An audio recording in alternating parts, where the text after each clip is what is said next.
நண்பர்களே, இன்று முற்றிலும் நடைமுறை யதார்த்தத்தை அடிப்படையாகக் கொண்ட ஒரு கதையை பார்க்கலாம். இன்று காலை பொழுது விடியும் முன்னரே கண்ணன் வீடே அல்லோகல்லோலப்பட்டது. காரணம், கண்ணனின் மனைவி மீனாவும் அவனுடைய தம்பி ராகவனின் மனைவி கீதாவும் சண்டை போட்டுக் கொண்டிருந்தார்கள். இவர்களின் சத்தம் தெருவெங்கும் எதிரொலிக்க ஊர்க்காரர்களுக்கு இது அன்றாட நிகழ்வாகிவிட்டது. என்ன சத்தம் இது? காலங்காத்தால என்ன ஆச்சு இவங்களுக்கு என்று கிசுகிசுத்தது ஊர். முற்றம் ஒரு போர்க்களமாக மாறியது. மீனா ஆவேசமாக கத்தினாள். என்னடி நினைச்ச? பாலையெல்லாம் நீயே குடிச்சிட்டு யாருக்கும் தெரியாதுன்னு நினைச்சியா? எல்லாம் எங்க கண்ணுக்கு தெரியும். கீதாவும் அதற்கு சற்றும் சளைக்காமல் குரலை உயர்த்தி பதிலளித்தாள். அப்ப நீங்க என்ன பண்ணீங்க? கறி குழம்பெல்லாம் நீங்களும் உங்க கணவரும் சேர்த்து வெளுத்து கட்டினீங்களே, அது என்ன? உங்களுக்கு மட்டும்தான் சாமர்த்தியம் தெரியும்னு நினைச்சீங்களா? மீனா கோபமாக, ஆமாண்டி, இந்த வீட்டுக்கு வாங்குற மளிகை பொருள் எல்லாம் என் கணவர் சம்பாதிச்ச பணம். உன் கணவர் என்னதான் வேலை செய்யறாரு? என்னடி அர்த்தம் அதற்கு? என் கணவர் சோம்பேறின்னு சொல்றியா? வேலைக்காகாதவன்னு சொல்றியா என்று கர்ஜித்தாள் கீதா. முற்றத்தில் ஒரு நாட்காலியில் அமர்ந்திருந்த பெரியவர் ரங்கநாதன் சண்டையை பார்த்து கனத்த குரலில் தன் மனைவி சரஸ்வதியிடம், இந்த 2 பேரும் மறுபடியும் ஆரம்பிச்சிட்டாங்களா? இவங்களுக்கு வேற வேலையே இல்லையா என்று அழுத்து கொண்டார். சரஸ்வதி பெருமூச்சு விட்டு, அட விடுங்க, இது தினமும் நடக்கிறது தானே. இவங்க 2 பேரும் ஒருத்தருக்கொருத்தர் குறை சொல்லிக்காம நிம்மதியா இருக்க மாட்டாங்க என்றாள். அப்போது மீனா, சும்மா இருடி, இல்லனா நாக்க பொடுங்கிடுவேன் என்று மிரட்டினாள். தொட்டு பாரடி என்று கீதா சவால் விட சண்டை வலுத்தது. இருவரும் ஒருவரை ஒருவர் நோக்கி செல்ல வாய்ச்சண்டை கைகலப்பாக மாறும் நிலை ஏற்பட்டது. திடீரென கண்ணனும் ராகவனும் இடையில் பாய்ந்தனர். கண்ணன் கோபமாக ஓடி வந்து மீனாவின் கையை பிடித்து இழுத்தான். போதும், உள்ளே போ, வீட்டுக்குள்ள போய் உட்கார். ராகவனும் கீதாவை அதட்டி, சும்மா இருடி, உள்ளே போ, தினமும் நீ பண்ற இந்த கூத்து தாங்கல என்றான். இரு மனைவிகளும் வீட்டிற்குள் சென்றாலும் அவர்களின் கோபம் தணியவில்லை. கண்ணன் சீரியஸான குரலில், மீனா, தினமும் சண்டை போடுறது நல்லா இல்ல, எல்லாரும் சேர்ந்து வாழணும் என்றான். மீனா அவனை எரிச்சலுடன் பார்த்து கேலியாக சிரித்தாள்.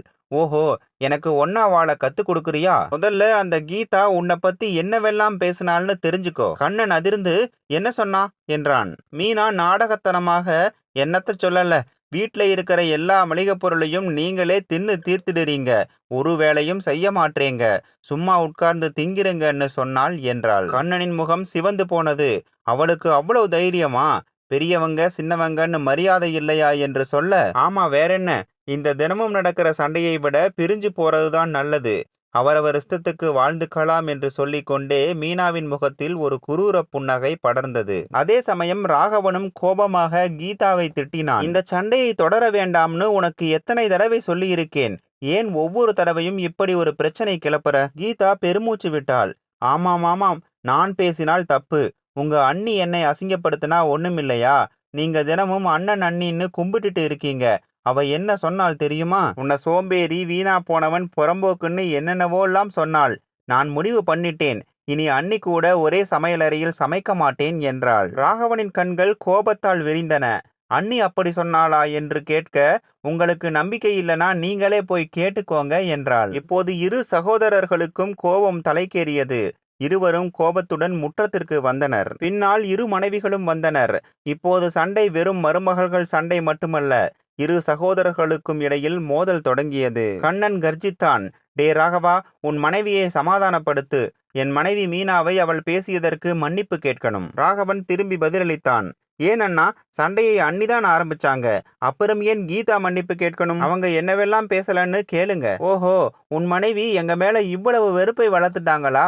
கண்ணன் சொன்னான். மீனாவும், சரி, இன்னைக்கே ஒரு முடிவு பண்ணிடலாம் என்றாள். கீதாவும் கோபமாக, ஆமா, முடிவு பண்ணட்டும், எப்போ வரைக்கும் தினமும் இந்த இழுபறி நடக்கும் என்று சொன்னாள். அப்போது சரஸ்வதி முன்னே வந்தாள். அவளது குரலில் கோபத்தை விட இயலாமை அதிகமாக தெரிந்தது. என்ன பேசுறீங்க நீங்க எல்லாம்? வெட்கமா இல்லையா உங்களுக்கு? உங்க அப்பா உடல்நிலை சரியில்லாம படுத்திருக்காரு.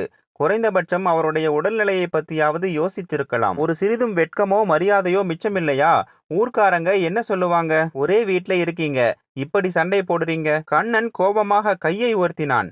அம்மா, நீ இடையில் பேசாதே, இன்னைக்கு ஒரு முடிவு ஆகணும். ராகவனும் இப்போது முழுமையாக கோபமடைந்திருந்தான். அப்பா, அண்ணா, ஏன் தாமதம்? அப்பா இங்கேயே இருக்காரு, அம்மாவும் இருக்காங்க. இந்த தினமும் நடக்கிற சண்டையை விட பிரிஞ்சு போறதுதான் நல்லது. அதுவரை அமைதியாக எல்லாவற்றையும் கேட்டுக்கொண்டிருந்த ரங்கநாதன் ஆழ்ந்த மூச்சு விட்டு, கொஞ்சமாவது யோசிச்சு பேசுங்கடா. ஒரே வீட்ல இருக்கும்போது சின்ன சின்ன சண்டைகள் வர்றது சகஜம்தான். வீட்ல 4 பாத்திரம் இருந்தா சத்தம் வரும், அதுக்காக வீட்டை உடைச்சிடணுமா என்றார். கண்ணன் உறுதியான பதிலளித்தான். அப்பா, நாங்க பிரிஞ்சு போகத்தான் விரும்புறோம். ரங்கநாதனின் கண்கள் கலங்கின. அவர் கசப்பான புன்னகையுடன், நீங்க என்ன விரும்புறீங்கன்னு சொல்லிட்டீங்க, ஆனா நாங்க என்ன விரும்புறோம்னு யாருக்கும் கவலை இல்லை என்றார். முற்றத்தில் திடீரென அமைதி நிலவியது. பிறகு ரங்கநாதன் கம்பீரமான குரலில், இப்ப நான் சொல்றதை கவனமா கேளுங்க. நான் உயிரோட இருக்கிற வரைக்கும் இந்த வீட்ல பிரிவுங்கிற பேச்சுக்கு இடமே இல்லை என்றார். அவரது குரலில் அவ்வளவு உறுதி இருந்தது. ஒரு கணம் அனைவரும் அமைதியாகினர். பின்னர் மீனாவும் கீதாவும் கோபத்தால் துடிதுடித்தனர். இருவரும் கோபத்துடன் கால்களை உதைத்து கொண்டே தங்கள் அறைகளுக்கு சென்றனர். அவர்களை பின்தொடர்ந்து கண்ணனும் ராகவனும் சென்றனர். மீனா ஆத்திரத்துடன் கட்டிலில் அமர்ந்தாள். அருகிலிருந்த தண்ணீர் குவளையை எடுத்து கோபமாக தரையில் எறிந்தாள். நீங்களும் நல்லா இருக்கீங்க, அப்பா சொல்லிட்டாருன்னு சும்மா உள்ள வந்துட்டீங்க. கண்ணன் நீண்ட மூச்சு விட்டு, அப்ப நான் என்ன செய்வேன் மீனா? அப்பா எவ்வளவு வேதனையில் இருந்தாரு, நீ பார்க்கலையா? அவருடைய முகத்துல எவ்வளவு கோபம் இருந்தது. ஓஹோ, நீங்க இதுவரைக்கும் அப்பாவோட கோபத்தை தானே பார்த்திருக்கீங்க, என்னுடைய கோபத்தை பற்றி யோசிக்கவில்லையா? நீங்க ஒவ்வொரு தடவையும் அவர் முன்னாடி தலை குனிஞ்சிடுறீங்க. ஆனா இந்த தடவை இல்ல. ஒன்னு இந்த வீடு பிரிக்கப்படணும், இல்லனா நான் என் குழந்தைகளை கூட்டிட்டு என் அம்மா வீட்டுக்கு போயிடுவேன், மீனா மிரட்டும் குரலில் சொன்னாள். கண்ணன் திடுக்கிட்டான். அடடா, ஏன் இப்படி சொல்ற?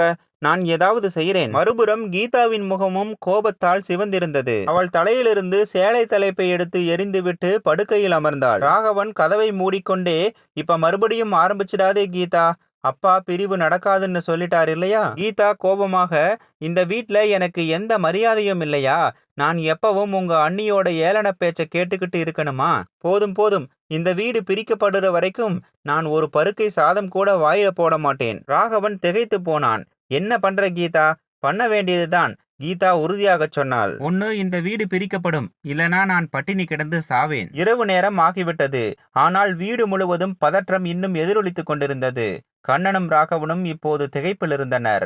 வீட்டில் தினமும் நடக்கும் சண்டையிலிருந்து தப்பிக்க அவர்களுக்கு இப்போது ஒரே வழிதான் தெரிந்தது, பிரிவினை. அடுத்த நாள் காலை இரு சகோதரர்களும் கிராமத்தின் தலைவர் ராமசாமி அவர்களை தங்கள் வீட்டிற்கு அழைத்தனர். ராமசாமி முற்றத்திற்கு வந்ததும் முழு குடும்பமும் ஏற்கனவே அங்கிருப்பதை கண்டார். சரஸ்வதியும் ரங்கநாதனும் ஒரு மூலையில் அமைதியாக அமர்ந்திருந்தனர். மீனாவும் கீதாவும் தலை நிமிர்ந்து நின்றிருந்தனர். கண்ணன் ராமசாமியிடம், ஐயா, நாங்க உங்ககிட்ட ஒரு முக்கியமான விஷயத்தை பத்தி பேச உங்களை அழைச்சோம். இப்ப இந்த வீட்டுல சேர்ந்து வாழ்றதுக்கு கஷ்டமாயிருக்கு, அதனால நாங்க வீட்டை பிரிச்சுக்க விரும்புறோம் என்றான். ராமசாமி இன்னும் அமைதியாக இருந்த ரங்கநாதனை பார்த்தார். அவர் ஆழ்ந்த மூச்சு விட்டு, ரங்கநாதா, பிள்ளைங்களுக்கு கல்யாணம் ஆனதுக்கு அப்புறம் அவங்களுக்குன்னு ஒரு குடும்பம் வந்துடுது. அப்படியானா பிரிவினைங்கிற நிலை வர்றது சகஜம்தான். இதுவே தீர்வுன்னா தாமதிக்கிறதுல எந்த பிரயோஜனமும் இல்லை என்றார். ரங்கநாதன் தன் மனைவி சரஸ்வதியை ஒரு முறை பார்த்தார்.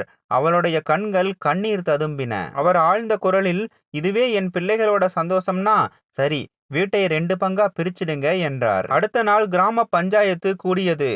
ஒற்றுமைக்கு ஒரு முன் மாதிரியாக இருந்த ரங்கநாதனின் குடும்பம் இன்று 2ஆக பிரிய போவதை பார்க்க கிராமம் முழுவதும் திரண்டிருந்தது. முதலில் வீட்டின் பொதுவான பொருட்கள் அனைத்தும் 2ஆக பிரிக்கப்பட்டன.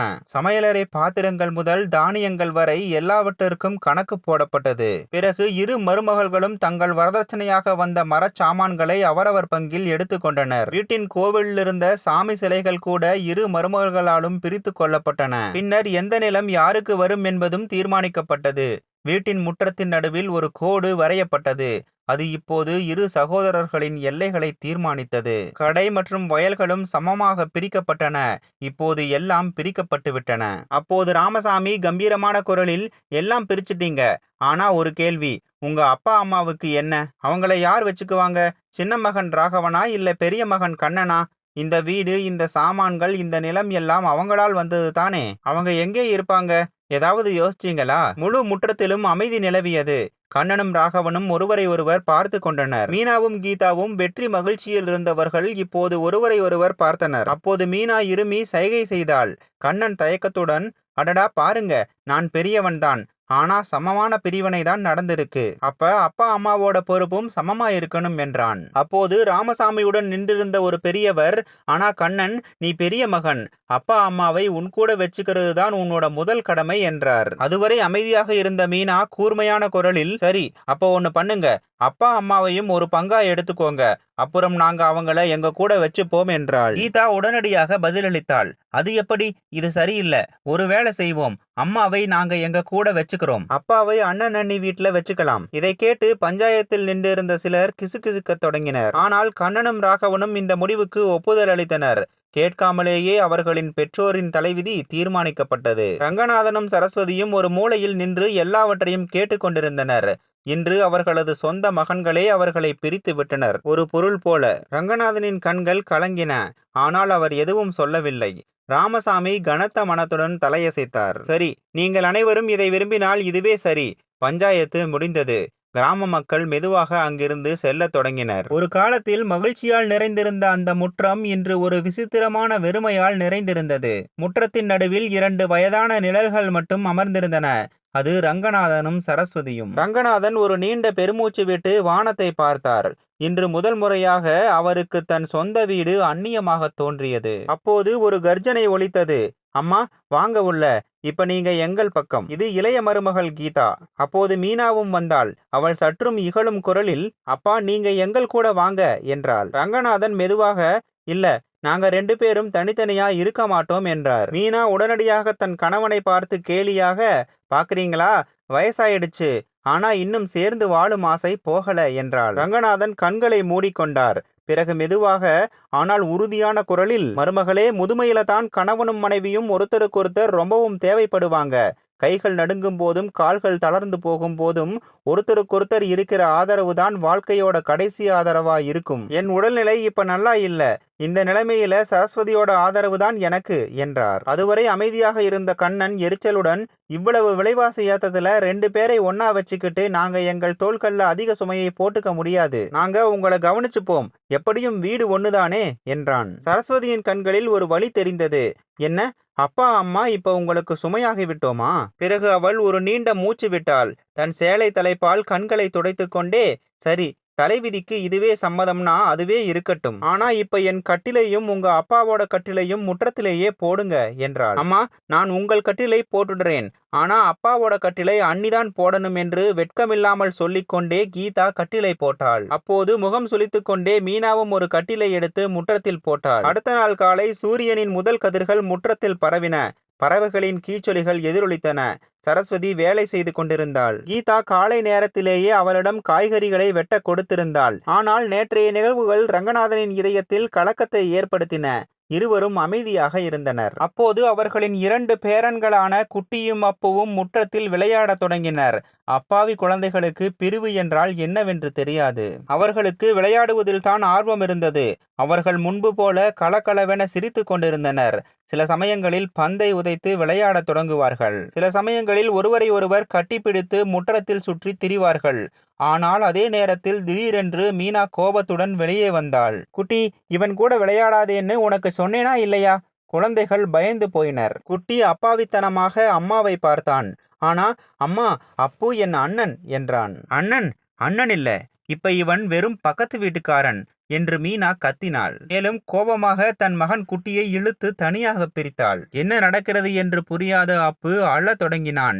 அவன் வாயிலிருந்து அம்மா அம்மா என்று வந்தது. சத்தம் கேட்டதும் கீதா ஓடி வெளியே வந்தாள். என் மகனை எப்படி தொட்டீங்க அண்ணி? அவள் கோபமாகச் சொன்னாள். மீனா கேலியாகச் சிரித்தாள். ஓஹோ, உன் மகன் உனக்கு அவ்வளவு பிரியமானவனா? அப்ப உன் கூட வச்சுக்கோ. இவ்வளவு சொல்லிவிட்டு அவள் கோபமாக குட்டியின் கையை பிடித்து உள்ளே இழுத்துச் சென்றாள். கீதாவும் கோபத்தில் அப்புவை இழுத்து கொண்டு தன் அறைக்கு சென்றாள். ரங்கநாதனும் சரஸ்வதியும் எதிரே அமர்ந்தபடி இந்த காட்சியை பார்த்து கொண்டிருந்தனர். கனத்த குரலில் சரஸ்வதி சொன்னாள், ஐயோ, யார் கண்டு பட்டுச்சோ தெரியலையே இந்த வீட்டுக்கு. எங்கள் இந்த கலகலப்பான வீடு மல்யுத்த களமா மாறிடுச்சு. சிறிது நேரத்தில் கீதா கையில் தேநீரையும் காலை உணவையும் கொண்டு வந்தாள். இந்தாங்கம்மா, உங்கள் தேநீரும் காலை உணவும். அவள் தட்டை சரஸ்வதி முன் வைத்தாள். சரஸ்வதி மெதுவாகச் சொன்னாள், மருமகளே, உங்க அப்பாவுக்கும் கொஞ்சம் கொண்டு வா. கீதாவின் முகத்தில் ஒரு குரூரமான புன்னகை தோன்றியது. அவள் இடுப்பில் கையை வைத்துக்கொண்டு கேலியாகச் சொன்னாள், மறந்துட்டீங்களா அம்மா? நேத்தே எல்லா விஷயமும் பேசப்பட்டது இல்லையா? அப்பாவோட பொறுப்பு பெரிய அண்ணியோடது. என்னுடையது இல்லை. ரங்கநாதனும் சரஸ்வதியும் ஒருவரை ஒருவர் பார்த்து கொண்டனர். சரஸ்வதியின் கண்கள் கலங்கின. அவள் தட்டை மெதுவாக தள்ளி வைத்துவிட்டு, சரி, என் காலை உணவையும் உள்ளே எடுத்துட்டு போ. நான் உங்க அப்பா சாப்பிட்டால்தான் சாப்பிடுவேன் என்றாள். கீதா கண்களை சுருக்கி, காலை உணவு இங்கேயே இருக்கு, எப்ப மனசு வருதோ சாப்பிடுங்க. மறுபடியும் சூடு பண்ணி கொடுக்க எனக்கு நேரமில்லை என்று சொல்லிவிட்டு கால்களை உதைத்து கொண்டு உள்ளே சென்றாள். ரங்கநாதனும் சரஸ்வதியும் காயமடைந்த இதயத்துடன் ஒருவரை ஒருவர் பார்த்து கொண்டிருந்தனர். பிறகு சரஸ்வதி சொன்னாள், பரவாயில்ல, நாம் 2 பேரும் ஒன்னா சாப்பிடுவோம். மேலும் தட்டை தன் கணவனிடம் கொண்டு வந்தாள். அவர்கள் ஒரு கவளம் சாப்பிட்டவுடன் மீனாவும் கையில் தட்டுடன் வெளியே வந்தாள். பார்த்தவுடன் அவள், இது என்ன, நீங்க கீதா கையால் சமைச்ச உணவை சாப்பிடுறீங்களா? நான் உங்களுக்கு சமைக்கலையா என்றாள். அடடா, இல்ல மருமகளே, கீதா மருமகள் உன் மாமியாருக்கு முதல்ல உணவு கொடுத்தா. அவங்க நான் சாப்பிடாம சாப்பிட மாட்டாங்க இல்லையா, அதனால தான் ஒரு கவளம் உணவு எடுத்துக்கிட்டேன். சரி சரி, ஆனா இனி இந்த உணவை சாப்பிடுங்க. ரங்கநாதன் அமைதியாக தட்டை பார்த்தார். ஆனால் அவரது மனம் வேறு எதையோ நினைத்து கொண்டிருந்தது. அவர் மெதுவாக கேட்டார், மருமகளே, கண்ணன் எங்கே? மீனா ஏதோ சொல்ல வாய் திறந்தாள். ஆனால் கண்ணன் தானே வெளியே வந்தான். அவன் அவசரமாக கடைக்கு கிளம்பி கொண்டிருந்தான். ரங்கநாதன் அவனை தன் அருகில் அழைத்து அவன் கையில் ஒரு கண்ணாடியை கொடுத்து, மகனே, போகும் வழியில உன் அம்மாவோட இந்த கண்ணாடியை எடுத்துட்டு போ. 2 நாளா உடைந்த கண்ணாடியை போட்டிருக்கா. கடைக்கு பக்கத்துல கண்ணாடி போடுற ஒருத்தன் இருக்கான், சரி பண்ணிட்டு வா என்றார். கண்ணன் தயக்கத்துடன் கண்ணாடியை பிடிக்க கையை நீட்டிய போது மீனா லேசாக இருமி சைகை செய்தாள். கண்ணன் தயங்கினான். அவன் கண்களை திருப்பிக் கொண்டு வெட்கத்துடன், அப்பா, இந்த கண்ணாடியை ராகவன் கிட்ட கொடுங்க, அவன் சரி பண்ணிட்டு வருவான், எனக்கு இப்ப நேரமில்லை என்றான். இவ்வளவு சொல்லிவிட்டு அவன் வேகமாக கதவை நோக்கி சென்றான். சரஸ்வதி தன் கணவனை பார்த்தாள். அவள் கண்கள் கலங்கின. ஆனால் ரங்கநாதன் புன்னகைத்தார். சரஸ்வதி தன் உடைந்த கண்ணாடியை எடுத்து மீண்டும் கண்களில் அணிந்து கொண்டாள். ரங்கநாதன் முற்றத்தில் கிடந்த கட்டிலில் அமர்ந்து ஆழ்ந்த யோசனையில் மூழ்கியிருந்தார். அவரது முகத்தில் வலியும் இயலாமையும் தெளிவாக தெரிந்தன. அவர் கனத்த குரலில், நாம் அப்படி என்ன பாவம் செய்தோம்னு தெரியலையே, இந்த நிலையை பார்க்க வேண்டியதா இருக்கு என்றார். அருகில் அமர்ந்திருந்த சரஸ்வதி மெதுவாக அவரது தோளில் கை வைத்து, கவலைப்படாதீங்க, கடவுள் மேல நம்பிக்கை வைங்க, எல்லாம் சரியாகிடும் என்றாள். 15 நாட்கள் இப்படியே கடந்து விட்டன. ரங்கநாதன் இப்போது மகன்களின் மனதில் தனக்கு இடமில்லை என்பதை முழுமையாக புரிந்து கொண்டார்.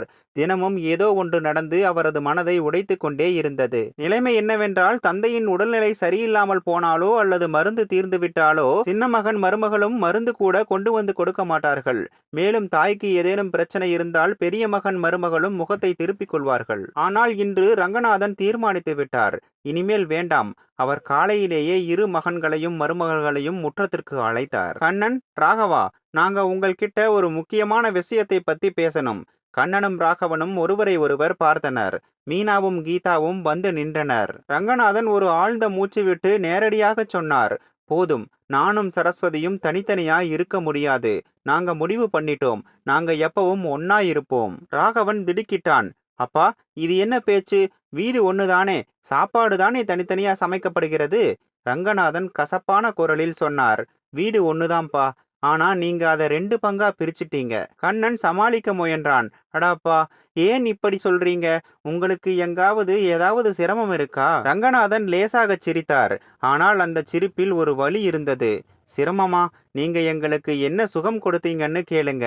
இப்ப எனக்கு ஒரே ஒரு விஷயம்தான் வேணும். நானும் சரஸ்வதியும் ஒன்னா இருப்போம். இப்ப இந்த பிரிவினையை எங்களால் இனிமே பொறுத்து கொள்ள முடியாது. இப்போது கீதா கவலைப்பட்டாள். அவள் தன் மாமியாரை மட்டுமே தன்னுடன் வைத்துக் கொள்ள விரும்பினாள். ஏனென்றால் நாள் முழுவதும் அவரிடமிருந்து வேலைகளை வாங்கினாள். மீனா இத்தனை நாட்களாக தன் மருமகள் மாமியாரை தன்னுடன் வைத்துக்கொண்டு சுகமாக இருப்பதையும் தான் நோயுற்ற மாமனாருக்கு உட்கார்ந்து உணவு கொடுக்க வேண்டியிருப்பதையும் பார்த்து பொறாமைப்பட்டாள். சிறிது நேர மௌனத்திற்கு பிறகு மீனா யோசித்து கொண்டே, என்கிட்ட ஒரு வழி இருக்கு என்றாள். ரங்கநாதன் அவளை பார்த்தார்.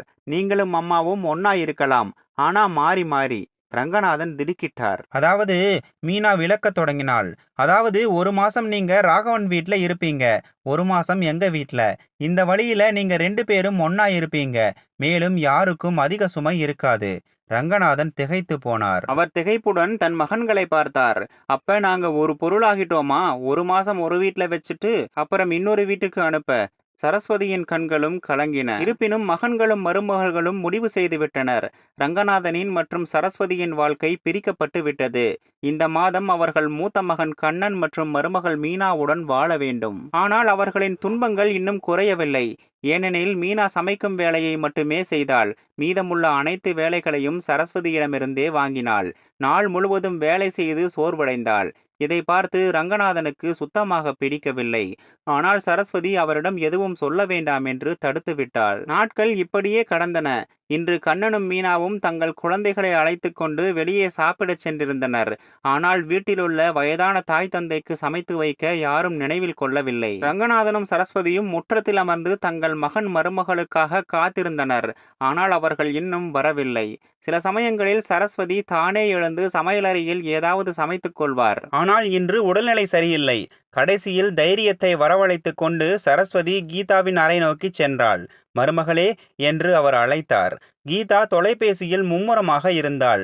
அவள் தயக்கத்துடன் தலையை தூக்கினாள். என்னம்மா, உங்க அப்பா பசியோட இருக்காரு. சாப்பாடு இருந்தா அவருக்கு கொடு. அவர் மருந்து சாப்பிடணும்.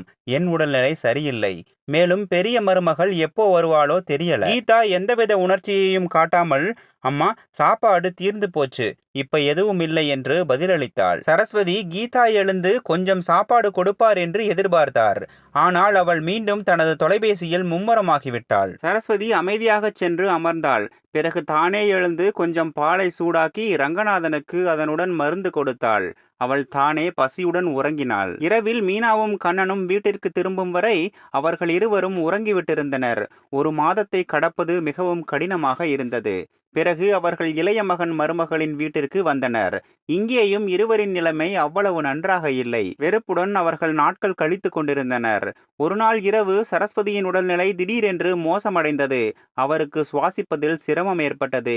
ரங்கநாதன் பயந்து போனார். அவர் மிகுந்த சிரமத்துடன் எழுந்து தன் மகனை அழைத்தார். கண்ணன், மகனே, கொஞ்சம் வெளியே வா. கண்ணன் தன் மனைவி மீனாவுடன் தயக்கத்துடன் வெளியே வந்தான். ரங்கநாதன் நடுங்கும் குரலில், மகனே, உன் அம்மாவோட உடல்நிலை சரியில்லைன்னு தோணுது. சீக்கிரம் டாக்டரை வரவழை என்றார். கண்ணன் சிறிது நேரம் அம்மாவை பார்த்தான். பிறகு அக்கறையின்றி, அப்பா, ராகவன் கிட்ட சொல்லுங்க. இந்த மாசம் உங்க 2 பேரோட பொறுப்பு அவனுக்கு என்றான். அவன் வெளியூர் போயிருக்கான். இப்ப நான் அவங்கள மருத்துவமனைக்கு கூட்டிட்டு போக போறது இல்ல, கீதா சொன்னாள். மீனா எரிச்சலுடன், சரி, அவங்களோட மருத்துவ செலவை நாங்க ஏன் ஏத்துக்கணும் என்றாள். ரங்கநாதன் அதிர்ச்சி அடைந்தார். பிறகு பேச்சை மாற்றி, என் கருத்து என்னன்னா, இந்த வயசுல நோய்கள் வர்றது சகஜம்தான். ஓய்வெடுத்தா சரியாகிடும் என்றாள். ரங்கநாதன் ஏமாற்றமான கண்களுடன் தன் மகனை பார்த்தார். மகனே, இது உன் அம்மா. அவளுக்கு சிரமமாயிருக்கு. கண்ணனும் தன் மனைவிக்கு துணை போல, அடப்பா, அம்மாவுக்கு ஆஸ்துமா பிரச்சனை இருக்கு. ஒருவேளை அதனாலதான் இப்படி நடக்குது. இன்ஹேலர் கொடுத்தா சரியாகிடும் என்றான். ரங்கநாதன் மெதுவாக சொன்னார். ஆனா மகனே, ஒரு தடவை டாக்டர் கிட்ட காட்டுனா. பிறகு கண்ணன் கொட்டாவி விட்டு கொண்டே, அப்பா, நாளைக்கு ராகவன் கிட்ட சொல்லுங்க. அவன் மருத்துவமனைக்கு கூட்டிட்டு போவான். இப்ப இவ்வளவு ராத்திரி எங்களுக்கு நிம்மதியா தூங்க விடுங்க. நீங்களும் தூங்குங்க என்றான். இவ்வளவு சொல்லிவிட்டு கண்ணனும் மீனாவும் தங்கள் அறைக்கு சென்றனர். கீதாவும் சரஸ்வதியை ஒரு முறை பார்த்துவிட்டு முகத்தை திருப்பிக் கொண்டு உள்ளே சென்றாள். முற்றத்தில் 2 வயதானவர்கள் மட்டும் அமர்ந்திருந்தனர். சரஸ்வதி புரண்டு படுத்துக்கொண்டே இருந்தாள். ரங்கநாதன் அவளது முதுகை தடவி கொண்டிருந்தார். இரவு முழுவதும் இருவரும் உறங்கவில்லை. இப்போது காலை சூரியன் உதிக்கத் தொடங்கியது. உன் உடல்நிலை எப்படி இருக்கு? ரங்கநாதன் கேட்டதும் சரஸ்வதியின் கண்களிலிருந்து கண்ணீர் பெருகியது. அவரது மூச்சு இன்னும் கனமாக இருந்தது. ரங்கநாதன் அவளுடைய உள்ளங்கையை தன் கையில் எடுத்தார். இந்த வயதில் மனைவிக்கு அதிக கவனிப்பு தேவைப்பட்ட போது அவர் அவளை இந்த நிலையில் பார்த்து கொண்டிருந்தார். இப்போது அவரது இளைய மகன் ராகவனும் வீட்டிற்கு திரும்பிவிட்டான். அவருக்கு சிறிது நிம்மதி ஏற்பட்டது. இப்போது யாராவது அவர் பேசுவதை கேட்பார்கள் என்று நினைத்தார். ரங்கநாதன் எழுந்து தன் இளைய மகனை அழைத்தார். ராகவா, மருத்துவமனைக்கு போகணும். உன் அம்மாவோட உடல்நிலை சரியில்லை. இளைய மகன் கண்களை கசக்கிக் கொண்டே, நான் இப்ப ரொம்ப களைப்பா இருக்கேனப்பா. இப்ப தூங்க விடுங்க. நீங்க கண்ணன் அண்ணன் கிட்ட சொல்லுங்க என்றான். ரங்கநாதன் நம்பிக்கையுடன் பெரிய மகன் கண்ணனிடம் சென்றார். கண்ணன், மகனே, உன் அம்மா ரொம்ப முடியாம இருக்கா. மருத்துவமனைக்கு கூட்டிட்டு போ. கண்ணன் அலட்சியமாக மொபைலை தேய்த்து கொண்டே, அப்பா, எனக்கு நேரமில்லை. எப்படியும் இந்த மாசம் நீங்க ராகவன் கிட்ட இருக்கீங்க. அப்ப அவனோட பொறுப்பு தானே என்று பதிலளித்தான். ரங்கநாதன் உதவியற்றவராக நின்றுவிட்டார். இவரும் நோய்வாய்ப்பட்டிருந்தார். இப்போது அவரது சொந்த மகன்கள் மனைவியின் நோயை தங்கள் பொறுப்பாக ஏற்கக்கூட தயாராக இல்லை. ரங்கநாதன் ஒரு கணம் மகன்களை பார்த்தார். யாரும் எந்த பதிலும் சொல்லவில்லை. ரங்கநாதன் ஒரு ஆழ்ந்த மூச்சு விட்டார். நடுங்கும் கைகளால் சரஸ்வதிக்கு ஆதரவு கொடுத்து தன்னிடமிருந்த சில பணத்தை எடுத்து தன் மனைவியை ஆட்டோவில் அமர்த்தி தானே மருத்துவமனையை நோக்கி புறப்பட்டார். மருத்துவமனைக்கு வந்ததும் மருத்துவர்கள் பரிசோதனை செய்து நிலைமை சீரியஸாக இருப்பதை அறிந்து உடனடியாக சரஸ்வதியை அனுமதித்து சிகிச்சை தொடங்கினர். சிறிது நேரம் கழித்து ரங்கநாதன் தன் இரு மகன்களுக்கும் போன் செய்தார். இருவரும் முதலில் போனை எடுக்கவில்லை. பிறகு பல முயற்சிகளுக்கு பிறகு இளைய மகன் ராகவனுடன் பேசினார். அப்பா, நாங்க வர்றோம் என்று சொல்லிவிட்டு அவன் போனை வைத்தான். மதியம் கண்ணனும் மீனாவும் வந்தனர். சிறிது நேரம் கழித்து ராகவனும் கீதாவும் வந்தனர். கண்ணன் உள்ளே வந்ததும் அலட்சியமாக, என்னப்பா, அம்மாவுக்கு ஒண்ணுமில்லையே என்று கேட்டான். ரங்கநாதன் களைத்த குரலில், மகனே, டாக்டர் உன் அம்மாவுக்கு இருதய அறுவை சிகிச்சை செய்யணும்னு சொல்லாரு, 3 லட்சம் ரூபாய் ஆகும் என்றார். இதை கேட்டதும் இரு மகன்களும் ஒருவரை ஒருவர் பார்த்து கொண்டனர். ராகவன் லேசாக இருமிக்கொண்டு, அப்பா, இவ்வளவு பெரிய தொகை திடீர்னு? கண்ணன் ராகவனின் பேச்சை தொடர்ந்தான். ஆமாம் அப்பா, எங்க கிட்ட இவ்வளவு பணம் இல்லை, பேங்க்ல இருந்து எடுக்கணும், கொஞ்ச நேரம் ஆகும். ரங்கநாதனின் கண்கள் கலங்கின. மகனே, எவ்வளவு சீக்கிரம் முடியுமோ அவ்வளவு சீக்கிரம் பணத்தை ஏற்பாடு பண்ணுங்க. கண்ணனும் ராகவனும் தலையசைத்து, சரியப்பா, நாங்க பாக்குறோம், சீக்கிரம் வர்றோம் என்று சொல்லிவிட்டு மருத்துவமனையிலிருந்து வெளியேறினர். ரங்கநாதன் ஒவ்வொரு அரை மணி நேரத்திற்கும் போன் செய்து கொண்டே இருந்தார். முதலில் கண்ணனுக்கும், பிறகு ராகவனுக்கும். ஆனால் யாரும் போனை எடுக்கவில்லை. அவரது நம்பிக்கைகள் மெதுவாக உடைந்து கொண்டிருந்தன. நர்ஸ் வந்து, நேரம் கம்மியாயிருக்கு, ஆபரேஷன் சீக்கிரம் பண்ணணும், நீங்க பணத்தை கட்டிட்டா நாங்க ஆபரேஷனுக்கு தயாராகிறோம் என்றார். ரங்கநாதன் ஒவ்வொரு முறையும் அதே பதிலை சொன்னார். என் பிள்ளைகள் வர்றாங்க. ஆனால் பார்த்து கொண்டிருக்கும் போதே இரவு வந்து விட்டது. அவர்கள் இருவரும் வரவில்லை. சரஸ்வதியின் நிலைமை மேலும் மோசமடைந்து கொண்டிருந்தது. ரங்கநாதன் அவளது கையை பற்றி கொண்டார். சரஸ்வதியும் அவரது உள்ளங்கையை இறுக்கமாக பிடித்தாள். ஆனால் சரஸ்வதியின் பிடி மெதுவாக தளர்ந்து கொண்டே போனது. பிறகு பயந்தது நடந்தது. ரங்கநாதன் அவளது குளிர்ந்த விரல்களை பிடித்து கொண்டு ஓலமிட்டு அழுதார். மருத்துவமனையின் அமைதியில் ரங்கநாதனின் அழுகை மட்டுமே எதிரொலித்தது. அவர் நடுங்கும் கைகளால் போனை எடுத்து வீட்டின் எண்ணை டயல் செய்தார். இரவு நேரம். போன் திரும்ப திரும்ப அடித்து கொண்டே இருந்தது. கடைசியில் கண்ணன் போனை எடுத்தார். ஹலோ அப்பா, இவ்வளவு ராத்திரி ஏன் போன் பண்ணீங்க?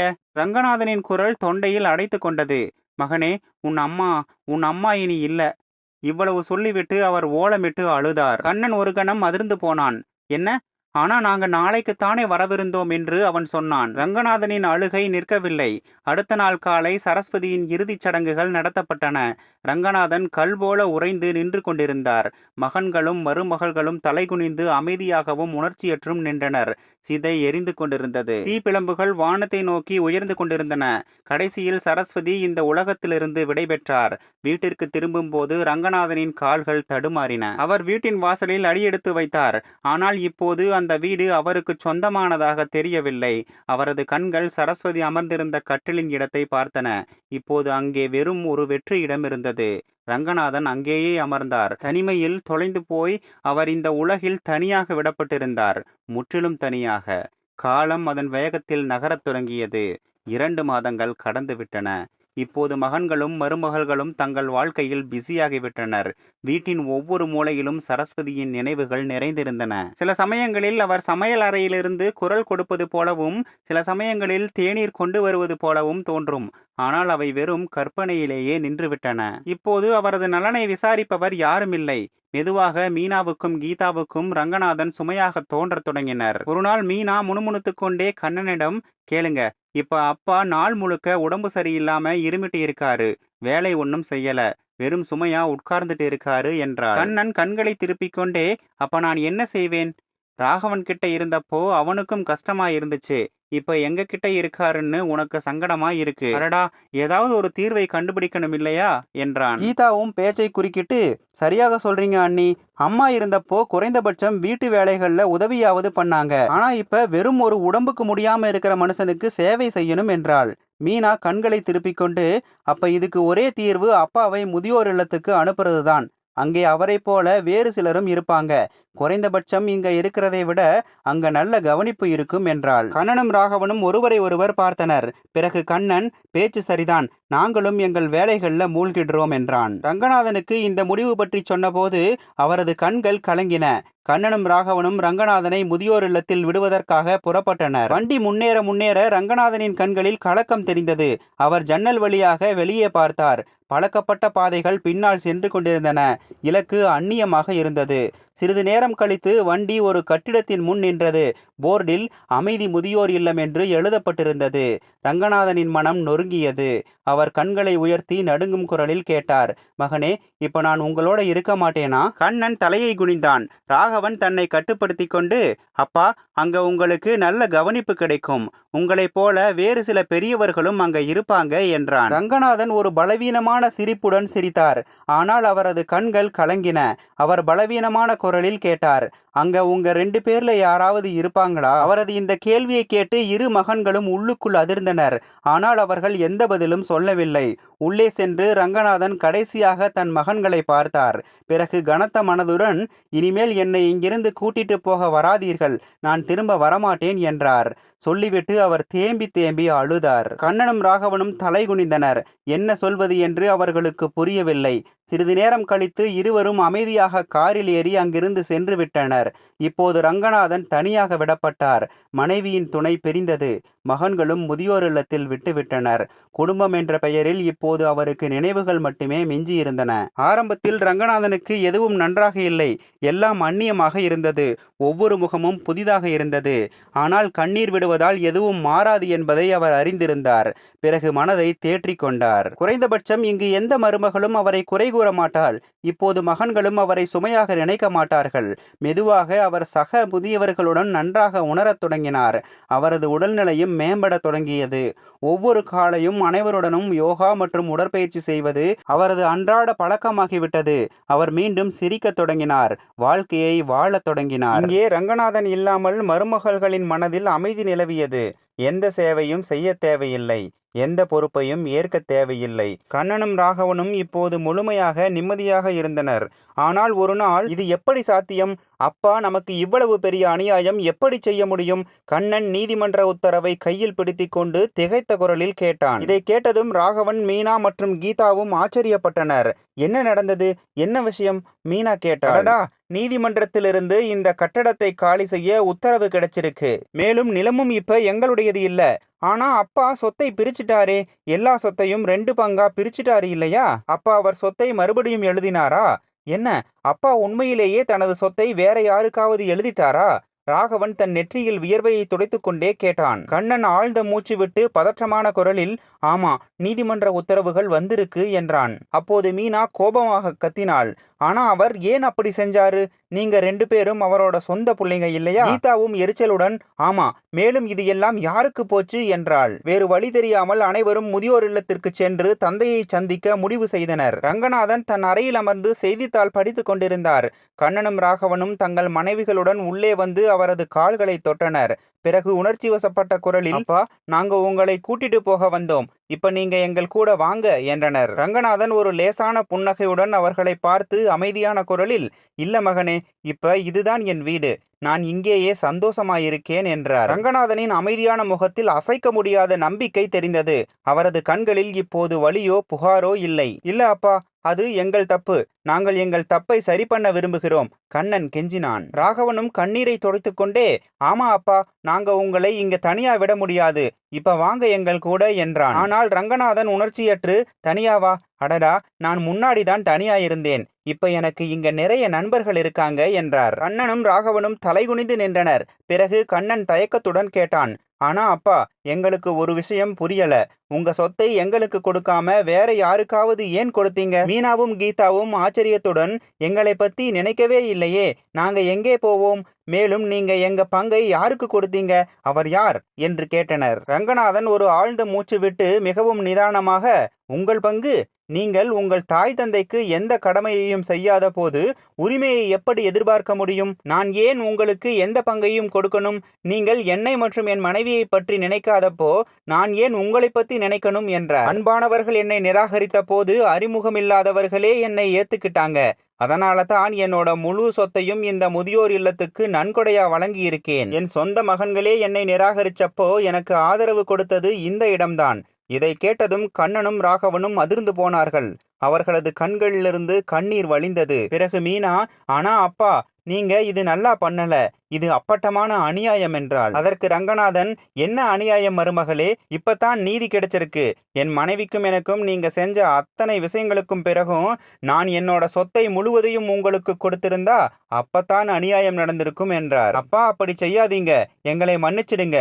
எங்களுக்கு உங்க சொத்து வேண்டாம், உங்க துணை மட்டும் போதும், கண்ணன் கெஞ்சினான். ஆமா அப்பா, ஒரு வாய்ப்பு கொடுங்க, ராகவனும் கைகூப்பி கேட்டுக்கொண்டான். ரங்கநாதன் ஒரு லேசான புன்னகையுடன், இல்ல மகனே, இப்ப இந்த உறவு பேர்ல தான் இருக்கு, மனசுல இல்ல என்றார். பிறகு அவர் ஒரு ஆழ்ந்த மூச்சு விட்டு, இப்ப நீங்க போங்க. தாய் தந்தை வெறும் சொத்து இல்ல, அவங்களை தங்கள் வசதிக்கேற்ப பிரிச்சிடவோ அல்லது தேவை முடிஞ்சதும் கைவிட்டுடவோ முடியாதுங்கிற பாடத்தை கத்துக்கிட்டு போங்க என்றார். இவ்வளவு சொல்லிவிட்டு ரங்கநாதன் அங்கிருந்து எழுந்து வெளியே நடந்து சென்றார். மகன்களும் மருமகள்களும் தலைகுனிந்து கனத்த படிகளுடன் திரும்பி சென்றனர். ஆனால் இப்போது அவர்களுக்கு தெரிந்தது, தங்கள் முட்டாள்தனத்தால் தங்கள் மிக விலையுயர்ந்த செல்வத்தை இழந்துவிட்டோம் என்று.